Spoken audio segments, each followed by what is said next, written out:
Ауғандық жауынгерлер, жырынба жараланған жаныңгерлер, өлгендердің жаннатта болсын жаны, тірілерін мың жаса дәуірлендер. Қайырлы күн құрметті деп қонақтар жиналған қалың, ауған соғысының ардагерлеріне тағзым атты ауған соғысының ардагері жерлесіңіз Махмет Қақайұлы Смағұлов пен дөңгелек үстел басындағы кездесу кешіне қош келдіңіздер. Дайындалып жүрдім ғой.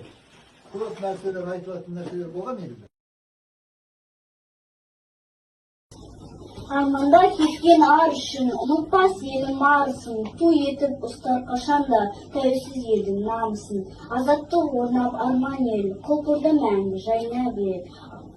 Байрағым басын емесін, ауғанда болған ардагер.